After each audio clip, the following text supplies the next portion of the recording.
Picture this. You're standing at the edge of a pit.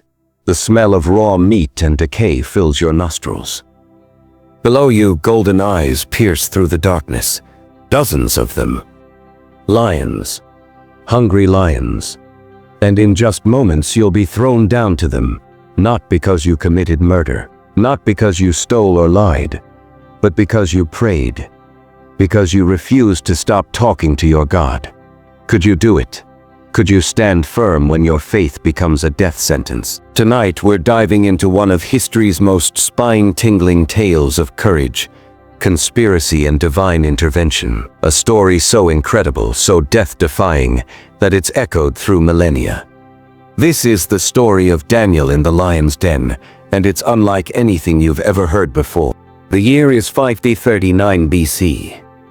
The mighty Babylonian Empire has just crumbled like sand through fingers. The Persian army, led by the legendary Cyrus the Great, has conquered the known world. Babylon, that glittering jewel of ancient civilization, with its hanging gardens and towering ziggurats, now bows to a new master. The streets that once echoed with Babylonian chants now hear Persian war drum. And in this chaos of conquest, one man rises like a phoenix from the ashes of two fallen empires. His name is Daniel. But this isn't just any man. Daniel is a Jewish exile who's already survived the unthinkable. 67 years earlier, as a teenager, he watched Jerusalem burn. He saw his people dragged away in chains, torn from everything they'd ever known. He witnessed the destruction of Solomon's temple, the holiest place on earth to his people. Most would have broken. Most would have given up their faith, abandoned their God, and blended into the crowd. But not Daniel. Instead, something extraordinary happened. Daniel didn't just survive, he thrived. Under Nebuchadnezzar, he became the kingdom's chief advisor. He interpreted dreams that baffled the world's greatest minds.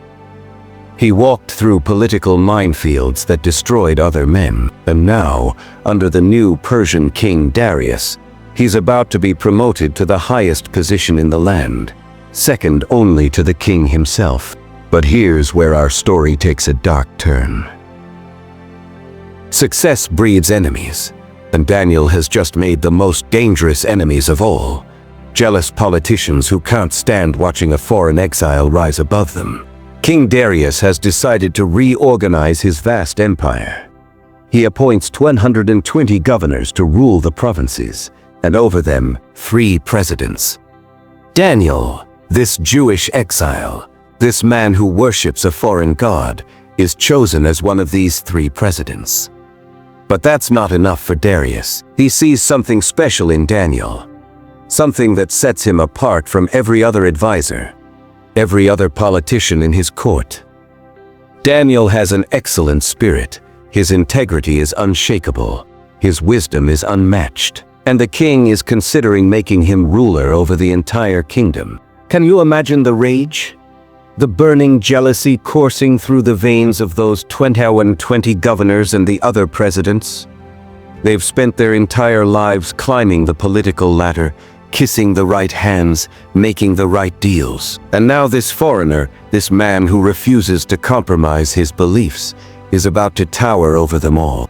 The conspiracy begins in whispered conversations in dark corners of the palace. These men know they have a problem. They've watched Daniel for months, maybe years, searching for any crack in his honor, any mistake, any moment of weakness they could exploit. But Daniel is spotless. His administration is perfect. His financial records are clean. His political dealings are above reproach. There's not even a hint of corruption or negligence. Listen to what they say to each other. We shall not find any occasion against this Daniel unless we find it against him concerning the law of his God.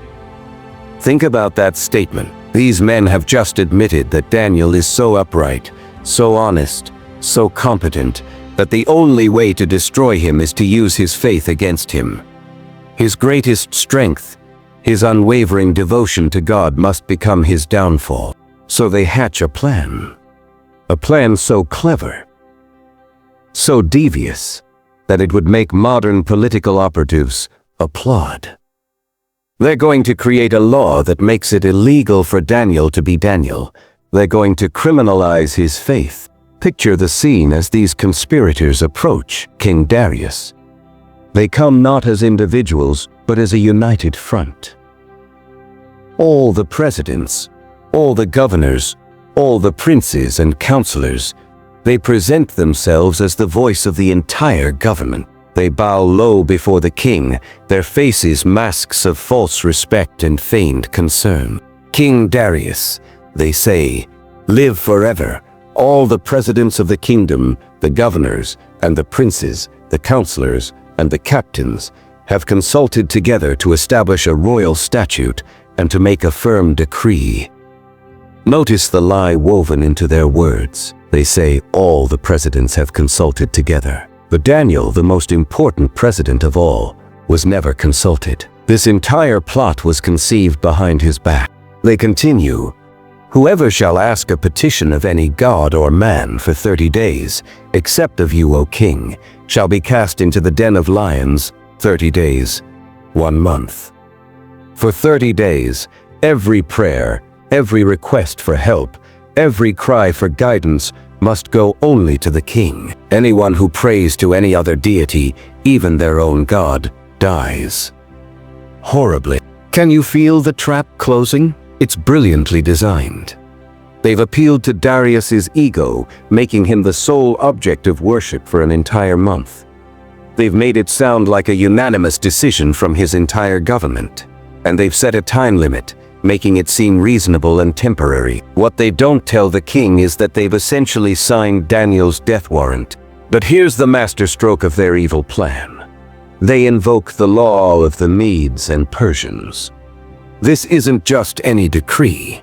Once the king signs this, even he cannot change it. Even the most powerful man in the world cannot undo what he's about to do. The trap isn't just for Daniel, it's for the king himself. Darius, flattered by the prospect of being worshipped, unaware of the conspiracy brewing in his own palace, signs the decree. The ink isn't even dry before these conspirators are rubbing their hands together with glee. The law is set. The trap is sprung. All they have to do now is wait for Daniel to do what he's done every single day for decades. Pray to his God. But what happens next will shock you. When Daniel learns about the law, and make no mistake, he knows exactly what this decree means for him. He doesn't panic. He doesn't call an emergency meeting with his advisors. He doesn't try to find a loophole or negotiate with the conspirators. He doesn't even consider hiding his faith for just 30 days. Instead, Daniel does something that defies all human logic, all political wisdom, all survival instinct. He goes home. He walks up to his house, climbs the stairs to his upper room, and opens his windows. The same windows he's opened every day for years. The windows that face toward Jerusalem, toward the ruins of the temple, toward the homeland he was torn from as a boy, toward the city where his God once dwelt among his people. And then, as the afternoon sun streams through those open windows, as people walk by in the street below, as his enemies wait in the shadows to catch him, Daniel kneels down. He doesn't whisper, he doesn't hide. He prays aloud, just as he's always done. 3 times a day, every day, for decades, his voice rises in prayer and thanksgiving to the God of Abraham, Isaac, and Jacob. Can you picture this moment? This isn't just prayer. This is defiance. This is a man choosing death over compromise. Daniel knows that every word he speaks is being recorded by his enemies. He knows that every moment he spends on his knees brings him closer to the lion's den, but he prays anyway. Because for Daniel, life without prayer isn't life at all. And sure enough, his enemies are watching. They've positioned themselves where they can see and hear everything. Their hearts pound with excitement as they witness Daniel's crime. After all their scheming, all their plotting, they finally have the evidence they need to destroy the man who stood in their way. They don't waste a moment. Like vultures circling carrion, they rush back to the palace. They burst into the king's presence with barely contained glee. "O king, have you not signed a decree that every man who shall ask a petition of any god or man within 30 days, except of you, O king, shall be cast into the den of lions?" Darius confirms what they already know. Yes, the decree is signed. Yes, it cannot be changed. Yes, the punishment is death by lions. Then, they say, their voices dripping with fake concern, "Daniel, who is of the children of the captivity of Judah, doesn't respect you, O king, or the decree that you have signed, but makes his petition 3 times a day." Watch the king's face as these words hit him. The color drains from his cheeks. His eyes widen in horror. In that instant, Darius realizes what's happened. He's been played, manipulated, used as a weapon against the one man in his kingdom he trusts completely. The one man he was about to elevate above all others. The conspiracy that seemed so reasonable, so unanimous, so flattering to his ego, was actually a carefully crafted trap designed to destroy Daniel. And now it's too late. The law of the Medes and Persians cannot be changed, not even by the king who signed it. What follows is one of the most heartbreaking scenes in all of ancient literature. King Darius, the most powerful man in the world, spends the entire day desperately trying to save Daniel. He consults with lawyers, with advisors, with anyone who might know a way around the law. He searches through legal precedents, through loopholes, through any possible interpretation that might spare Daniel's life. But his enemies are watching. Every time the king seems close to finding a solution, they appear like demons to remind him. "Know, O king, that the law of the Medes and Persians is that no decree or statute which the king establishes may be changed." The very law that made his empire stable, that gave his decrees unshakable authority, has now become Daniel's death sentence. As the sun sets over Babylon, as shadows lengthen across the palace floors, as the day of grace expires, King Darius faces the most agonizing decision of his reign. He must send the man he loves like a father to the man he respects above all others, to be torn apart by wild beasts. The weight of this moment crushes down on him like a mountain. Picture the scene as the king's guards come for Daniel. There's no resistance, no pleading, no last-minute attempts to escape or hide. Daniel submits to his fate with the same quiet dignity he's shown throughout his entire life. As they bind his hands and lead him from his house, neighbors peek from behind curtains.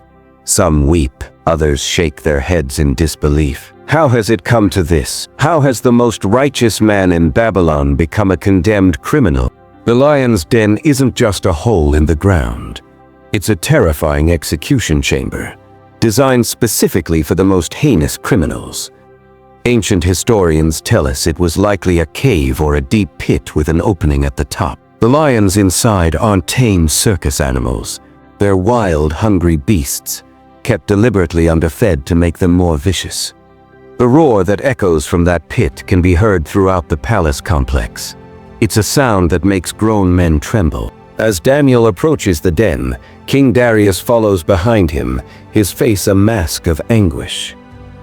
When they reach the edge of that horrible pit, when the stench of death and the sound of snarling beasts fill the air, the king speaks. His voice breaks as he says words that reveal both his despair and his desperate hope. "Your God, whom you serve continually, he will deliver you." Think about that statement. This Persian king, this pagan ruler, has more faith in Daniel's God at this moment than he has in his own power to save his friend. He's watched Daniel's life for years. He's seen the integrity, the wisdom, the unshakable faith. And even though logic tells him Daniel is about to die horribly, something deep in his heart believes that the God who has blessed Daniel so remarkably won't abandon him now. The guards lift Daniel up. For a moment, he stands at the edge of eternity. Below him, golden eyes glint in the darkness. Massive bodies shift and growl, claws scrape against stone. Death waits with jaws wide open, and then they let him go. Daniel falls into the darkness. The sound of his body hitting the floor of the den echoes like thunder. Then, silence. Terrible, complete silence. Even the lions seem to hold their breath. King Darius steps back from the pit as his men roll a massive stone over the opening. The king's signet ring and the rings of his lords are pressed into the seal, making it official, making it permanent. Daniel is entombed with the beasts. By all human reasoning, he's already dead. But something extraordinary is happening in that den. Something that defies every law of nature, every instinct of those predators, every expectation of those watching from above. The lions don't attack. They don't roar. They don't even approach Daniel. Instead, they lie down around him like house cats by a fireplace. Their muscles relax. Their breathing slows. It's as if an invisible hand has reached into that pit and transformed those killing machines into gentle guardians. Daniel later tells us what he experienced in that supernatural moment. My God has sent his angel and has shut the lions' mouths, that they have not hurt me. An angel. A divine messenger standing guard in that den of death, his presence so powerful that wild beasts become as harmless as lambs. Can you imagine Daniel's first few moments in that pit? The terror that must have gripped him as he fell, the certainty that death was seconds away, and then the overwhelming awe as he realized what was happening, as he saw those massive predators settling down around him, as he felt the presence of heaven itself surrounding him in that place of horror. Meanwhile, above ground, King Darius is living through his own nightmare. He returns to his palace, but he can't eat. The royal feast sits untouched on golden plates. He can't be entertained. The musicians are sent away. The dancers are dismissed. He can't even sleep. He tosses and turns on his royal bed, his mind tormented by images of what must be happening in that pit below. The night drags on like a century. Every hour feels like a lifetime. The king paces his chambers, stares out windows, anything to distract himself from the terrible knowledge that he's murdered the best man in his kingdom. The very walls seem to mock him. The luxury that surrounds him feels hollow, meaningless, when purchased with Daniel's blood. But in the lion's den, something remarkable is taking place. While the king suffers above, Daniel rests below. Surrounded by God's protection, guarded by an angel, he spends what should have been his last night on earth in perfect peace. The same God who shut the mouths of lions also gives his servant rest. In the place of death, Daniel finds sanctuary. The moment the sun touches the horizon, King Darius is up and running. He doesn't wait for servants to dress him or guards to escort him. He races through the palace corridors, his heart pounding with a mixture of dread and desperate hope. His feet pound against the stone floors as he rushes toward the lion's den. When he reaches the sealed pit, when he sees that massive stone still in place, still bearing the unbroken seals, part of him expects silence. The silence of death. The silence of failure. But something compels him to call out anyway. His voice, rough with emotion and sleeplessness, echoes across the dawn air. Daniel, servant of the living God, is your God, whom you serve continually, able to deliver you from the lions. For a moment there's nothing. Just the whisper of wind across stone and the distant sounds of a city waking up. King Darius holds his breath, his heart stopping, his hope dying. And then from the depths of that sealed pit comes a voice. Strong, clear, alive. O King, live forever. My God has sent his angel and has shut the lions' mouths, that they have not hurt me, because before him innocence was found in me. Also before you, O King, I have done no harm. The king's knees nearly give out. The most powerful man in the world weeps like a child as he hears the impossible.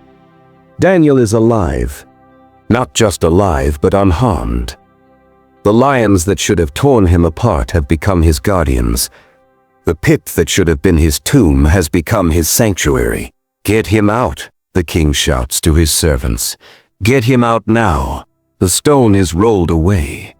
Ropes are lowered. And as Daniel emerges from that pit, as he steps back into the sunlight, the crowd that has gathered gasps in amazement. There isn't a scratch on him. His clothes aren't torn. There's no smell of fear or death clinging to him. He looks like a man who's just had the most restful night of his life.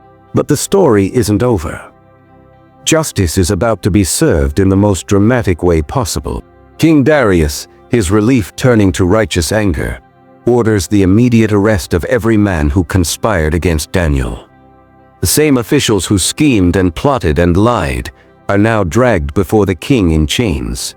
Their confident smirks have vanished. Their political maneuvering has backfired spectacularly. "Bring their families too," the king commands. In ancient Persian law, the punishment for treason extended to the entire household. Wives, children, parents, all are guilty by association. It seems harsh to our modern minds, but this was the reality of ancient justice. The same law they used to try to destroy Daniel now destroys them. One by one, Daniel's enemies are thrown into the very pit they prepared for him. But this time, there's no angel to shut the lions' mouths. This time, there's no divine protection. The beasts that lay peacefully around Daniel all night long become instruments of terrible vengeance. Before these conspirators even hit the bottom of the pit, the lions are upon them. The roars that were silent during Daniel's imprisonment now shake the very foundations of the palace. It's a sobering reminder that the same God who protects the innocent also judges the guilty. The same divine power that saved Daniel destroys his enemies. There's mercy for those who seek God, but there's also justice for those who try to use earthly power to fight against heaven.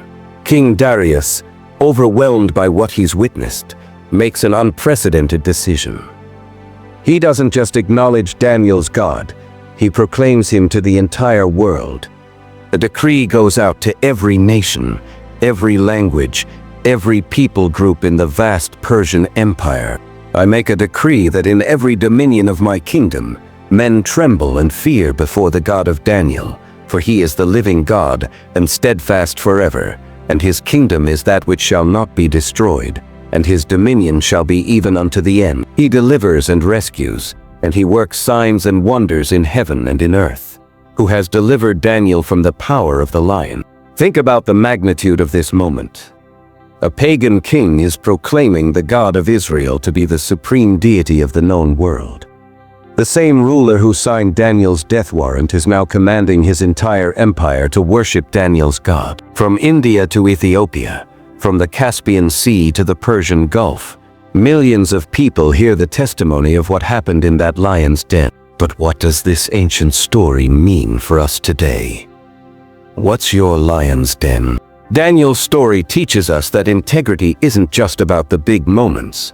It's about the daily choices that prepare us for those big moments. Daniel didn't suddenly become courageous in the lion's den. He'd been building that courage through decades of faithful prayer, honest dealing, and unwavering commitment to his God. The conspirators thought they'd found Daniel's weakness, but they'd actually identified his greatest strength. His refusal to compromise his faith wasn't a character flaw, it was what made him the most trustworthy man in the kingdom. The very thing they tried to use to destroy him became the foundation of his miraculous deliverance. And here's something remarkable. Daniel never defended himself. He never argued with his accusers, never tried to explain away his actions, never attempted to find a middle ground. He simply continued to be who he'd always been, a man of integrity and faith. Sometimes the best, but perhaps the most powerful lesson from Daniel's story is this: God is faithful, even when faithfulness seems to lead to death. Daniel had no guarantee he'd survive that night. He had no promise that his prayers would be answered the way he hoped. He simply trusted that his God was worth dying for, and in doing so he discovered that his God was worth living for. The angel who shut the lions' mouths didn't remove Daniel from his trial. He protected him through it. Sometimes God's deliverance doesn't mean avoiding the den. It means being safe in the den. Sometimes the miracle isn't escaping your circumstances but experiencing God's presence in the middle of them. What's your biggest takeaway from Daniel's incredible night with the lions? Here's mine. Courage isn't the absence of fear. It's doing what's right despite the fear. Daniel was probably terrified as he fell into that pit. But his fear didn't control his choices. His faith did. Drop your honest answer in the comments below. I read every single one, and I'd love to hear your thoughts on this incredible story. If this story has impacted you, if it's challenged you or encouraged you or given you hope, I want you to hit that like button. And if you want to hear more incredible stories from the Bible that will challenge your faith and inspire your courage, subscribe to this channel and ring that notification bell. But before you go, I want you to remember this. Whatever lions you're facing today, you don't face them alone. The same God who was with Daniel in that pit is with you in yours. The same power that shut the mouths of lions can shut the mouths of whatever threatens to devour your peace, your hope, your future. Face your lions with faith.